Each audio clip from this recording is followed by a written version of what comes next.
Hello people, this is Sonali, the Melodramatic Bookworm. If you've been here before, welcome back, and if you're new to my channel, welcome to the Melodramatic Bookworm family.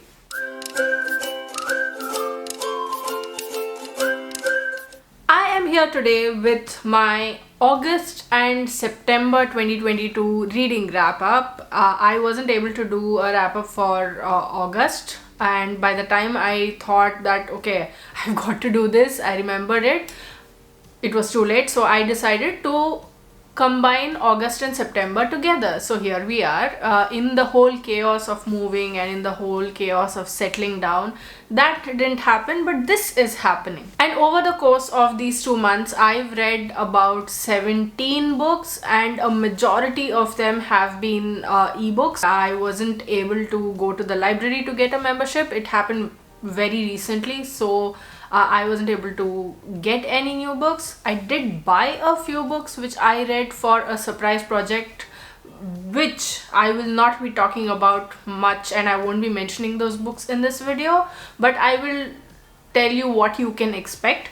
But other than that, I think I have only 2 books, 2 physical copies that I read other than the surprise project, and the rest of them are ebooks. Okay, I felt like I went about that in a circle, but without any further ado, let's dive right into this video and let me share with you all the books that I read in August and September 2022. Okay, so the first book that I read in August was the first book in a trilogy, but I did manage to finish the trilogy over September, so I'm going to talk about the trilogy as a whole at the beginning. So the books that I'm talking about are the 3 books in the All for the Game trilogy by Nora Sakavic. The first one is The Foxhole Court, the second one is The Raven King, and the third one is The King's Men. And I love this trilogy. I'm not crazy about it, but it's a great story about found family and having compassion in their own manner, about kindness, about acceptance. That's why I love this so much, because there's so much of character growth and character development in here. The plot, it moves quickly and you don't have time to process everything that's happening, but when you sit back and when you think about what's going on, it's great. Okay, so I realize I haven't told you what the story is about, but this is the story of Neil Jostin, who has just transferred high schools and is now part of the XC team called Palmetto State Foxes. Now he comes here and he's now surrounded by this whole group of people who have been selected by David Wymack, the coach of this team. What is this team about? It's a team for XC, which is a sort of a game which is a cross between lacrosse and hockey, it felt like to me, at least according to the descriptions. And now Neil, along with this found family of sorts, along with his teammates, he tries to keep a distance, but he finds that it's a different thing trying to stay away, because these people are willing to do things for him. They are willing to take him into their circle, and it sort of follows how their relationship evolves and what exactly happens when Neil's baggage, Neil's burden, Neil's past comes knocking on their doors. And will Neil be willing to give up all of this, or will Neil be willing to put himself and his teammates in danger after everything he's been through and after everything they've been through together? And I enjoyed this trilogy to no end, because it's so snappy. I mean, at some places it can become a little preachy of sorts, and all of the characters, not all, okay, at least half of the characters are complete jerks, and I wanted to punch them in their faces. But other than that, I feel like it's such a great story to look up to in terms of character development and growth, and even the plot line. It does not stagnate at any point. I mean, you might get a little bored with the sort of very aggressive sermonizing that's happening, but other than that, I feel like this is a great series to get into. So I'm going to be recommending All for the Game trilogy by Nora Sakavic for a long time to come, that is for sure. The next book is Untangled Chords by Shreya Karn. I have a full video review of this book on my channel. If you'd like to go check that out, link here as well as in the description box below. This is a collection of poems, short stories and little writings, and this is a short quick read and you can get through it in like 1.5 hours, and I love that about it. Some of these poems, some of these short stories are so simple and you sort of relate to them, but on the other hand I felt like it was a little contrived, it was a little awkward in a lot many pages. I won't go into much detail into this book because I've already done a long detailed review of it, so I'll just say that if you're looking for a short quick read, then this is probably one that you can get into. So this next book, I have no memory of the plot, like I don't remember what it's about, but I do remember that it made me feel so annoyed, so irritated that I gave up about 8% into the book. And this book is called Assault by Daniel Ellison, and apparently this is a series, so I'm like, that was one of the reasons why I was like, okay, no, I'm going to stay away from it. This is, I think, a horror supernatural kind of story in which the main character is supposed to be a demon hunter or something. I'm not really sure. Wait, let me confirm. So yeah, I was right. Penelope, which is the name of the main character, is a sort of a witch who protects humans from demon attacks. Basically, demon hunter, what I said. But her magic is not there because some sort of a demon or a ghost stole her magic when it killed her parents when she was young. And since then she hasn't been able to do anything to demons or ghosts, and when this book opens we see that she is trying to ward off or kill a demon or a ghost, kill if you can, and the demon is realizing that she can't do anything, but something happens and she does, but she can't summon that power again. Now what's going to happen? And the writing is so contrived, it just annoyed me to no end. So I was like, no, I'm not reading this. Yes, I might have bought this like 5 years ago, this Kindle ebook, but doesn't matter, I'm not buying it, I cannot read it. And I DNF'd it. Next up is a very heartwarming book that I read. It's called Our Nana Was a Nutcase by Ranjit Lal. This is a story of 4 children and their Nana, their maternal grandfather. Their parents are like diplomats, so they are constantly touring the world. They have to travel here, there, everywhere, and these children are in the care of their grandfather. Their grandfather has basically brought them up. And now what happens is their Nana, who is an retired army colonel, he sort of starts losing his memory slowly, and these children recognize what's going on. What exactly happens after this? I mean, the whole point of the story is not what exactly happens after this, but it's about the whole journey, because the Nana and the children's connection, the relationship is so funny, it's comic, it's hilarious, yet it's so warm and nice, sweet. There are army and military terms because he is an army person, he was an army person. You see that he wakes them up with by playing the bugle or something like that, and he has different terms for different things, and it is very warm to read, and I really enjoyed reading this. I even cried. I think I went on Instagram and spoke about this, but oh my god, when it comes towards the end and when they realize what's happening, that's what broke me, like, finally. And it has become one of my favorite books of this year of 2022, and I can say it with absolute certainty. Next up is I Am Watching You by Teresa Driscoll, and this is a snappy, a psychological thriller of sorts.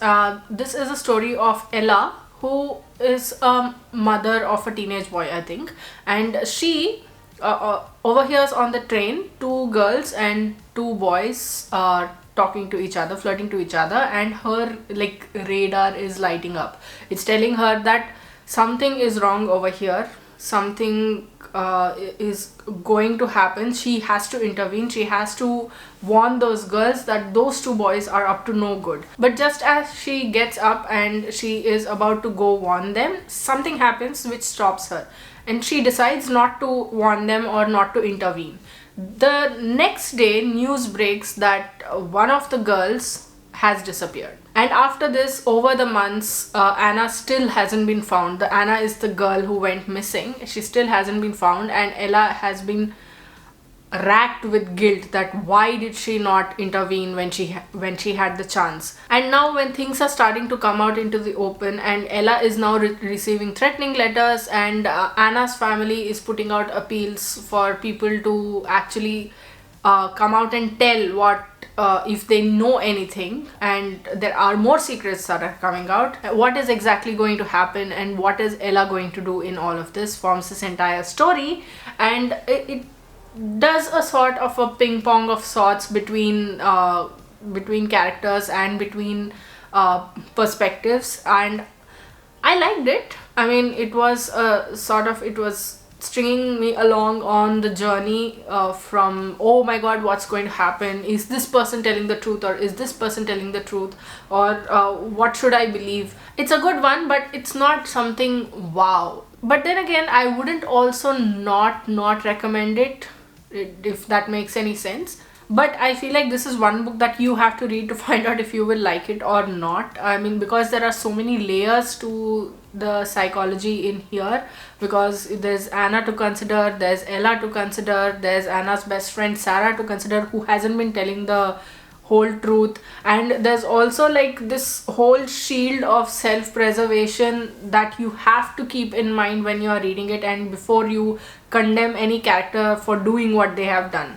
So I'll just say that I would recommend that you read this book and decide for yourself whether you like it or not. I wouldn't say that right off the bat that this is bad or anything. Next up is something which is a very mind-boggling murder mystery, and it's called Salvation of a Saint by Kigo Higashino. This is the story of Yoshitaka, who is a sort of a high-flying person in society. I think like this was so long ago, the details are very hazy, but he is about to leave his marriage and his wife, but he is poisoned with arsenic. And how? In his coffee. But the only logical suspect is supposed to be his wife, who on the night of his death is nowhere near the house. She is like hundreds of miles away visiting her parents. But the lead detective, Kusanagi, I think his name is, he is instantly smitten by the wife, whose name is Ayane, and he sort of starts saying that no, it isn't her. He's so smitten with her that he's taken in with her, and he's of the opinion that she has not done it, she cannot do it. But his assistant is convinced that the wife is the murderer. Now, since everything is so mixed up, in comes Detective Galileo, and he is also stumped at all of this, like, because it's so elaborate, this whole plan.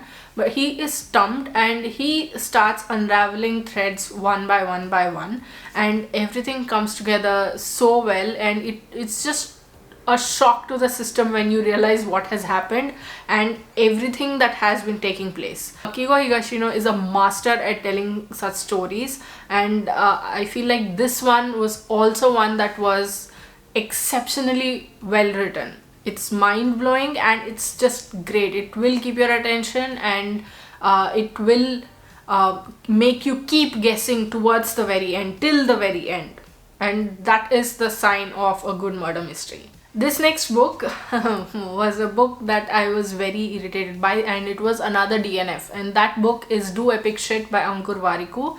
I won't dwell much on this book because it just makes me angry, but I started reading this book thinking that, oh, I want to do epic shit, and let me see what Ankur Warikoo has to say. But Do Epic Shit is just a collection of tweets that the author has made, and when you bring it all together now, it's just a bunch of toxic positive things that he's telling you. He's basically telling you that you are not succeeding because you are lazy. I just couldn't stand it, and I DNF'd it. I put it aside. I think I was about 8% in when I was like, nope, stay away from me. Next up is Sick Kids in Love by Hannah Moskowitz. This is the story of two sick kids in love. One of them has a both of them have chronic conditions, if I'm not mistaken. And one of them, the girl, has rheumatoid arthritis. And I related very hard to it because I have rheumatoid arthritis, and how these two characters meet each other and how they hit it off and how they understand each other. The world is a very scary place to live in, and it's a very unfair place to be living in as well, because unless and until your disease or your condition is life-threatening, they aren't going to take you seriously, and they aren't going to make things easier for you. They'll just look at you like, what did you do that you got this condition? That's the way the world is going to look at it. And to see these two characters meet, understand each other, and to actually be with each other, it sort of warmed my heart. I mean, and their banter is so funny. It could be an off-the-cuff remark, but it just shows that they understood each other very well, and they accepted each other for who they are, including all the pains and also. Next is The Master Herself, and that is Translating Myself and Others by Jhumpa Lahiri. This is Jhumpa Lahiri talking about her experience with translating her own works and translating others, and she talks about how she doesn't prefer to translate her own works because of a lot of reasons which you'll have to read to find out. And she also dissects a few of the stories that she has translated from Italian into English, and it's a delight to read. I mean, it sounds very academic and it sounds very heavy. It will take a lot of time for you to read it. I took, I think, weeks to finish this book, but I enjoyed this so much because of the number of points that Jhumpa Lahiri makes about language and about the point of translation and the like. I loved it, and I furiously I tabbed the book. I highlighted, wait, I don't know if you can see it. I highlighted in it, I wrote in it, because I know this book isn't going anywhere. It's going to stay with me. So this is one book that if you are looking for a non-fiction about languages and about translation, then this is one that I would definitely recommend. Although if you ask me, I would recommend her earlier book about translation, which is In Other Words, more. But if you read both of them in tandem, then I feel like it's going to be the best thing ever, because Jhumpa Lahiri is being Jhumpa Lahiri. She manages to pull you in, even if she's writing as simply as in Other Words, or if she's writing like a thesis paper in this book. She's amazing. Like one of my absolute favorite authors now, and I cannot stop gushing about her basically. Next is A Trip to Remember by Aditya Chaudhary. This is a collection of short stories in which the author has brought about many different questions that plague humanity, and he has tried to answer them in short stories that will touch your heart, that will make you feel seen, and that you might relate to in a lot of ways. And I enjoyed reading this book to no end because there was so much of all of this, and I did a full Instagram review of this book. If you'd like to go check that out, link will be in the description box below. And I would just say that this is one book that's fantastically written, and I'm so glad that I read it. Yes, the writing is not top notch. It's not amazing, and it's not something and it does need some polishing and some editing, but if you come to the topics that the author is talking about in these stories, then I feel like you will have found a gem if you actually pick this book up and read it. Next is Of Mice and Men by John Steinbeck. I don't know what to think of this book. I mean, this is a story of two men, George and Lenny, who are trying to make it in the Great Depression, is it? I don't exactly remember the era. And now they have found jobs on a farm, and they are trying to get by. George is the sort of the leader of the two, and Lenny is a sort of he's a dim guy whose only concern is to live in a house, which George tells him that they will, and to tend to rabbits. But on this farm, they find multiple characters who are all taken in by the idea of having their own house and having their own farm and doing all of this stuff. But things happen that force the question as to what exactly will these men do to survive, and it's a valid question, especially because of the age that they were living in. But I was not a huge fan of the way a white writer decided it was okay to use racist slurs. I don't care if he was a product of his time and all of that. You're not going to call the things that came about at any particular point of time a product of their times. It's just human racism, that's all. Like, you could have done it better, you could have done it differently, but you didn't, so let's stop it at that. Okay, so the next 4 books are for a video that I am doing. I've already vlogged a lot of it, and I will be okay, I'm not going to give anything out, but these 4 books are some of my favorites of all time. I read them for the first time last year, 2021, and I absolutely loved them. And the author is one of my favorites of all time. It feels like they see me as a person, they see my innermost thoughts, and they accept and they acknowledge me for who I am, and I love that. So that's where I'm going to be leaving this at. I won't say much about it because I'm hoping that very soon you will be seeing that vlog. So those were all the books that I read in August and September 2022. Did you like this video? Did you not like this video? Which of these books have you read? Which ones have you not read? Which of these books did you like? What did you read in August and September 2022? Which were your favorites? Which were your least favorites? Let me know in the comments below. I'd love to hear from you. If you like this video, please like it and share it to spread the word. And if you like my content and would like to see more from me, don't forget to hit subscribe and click on the bell icon beside the subscribe button to get notified as and when I post new videos. Thanks for watching. I'll see you in the next video. Until next time, keep reading, keep watching, and add melodrama to your life.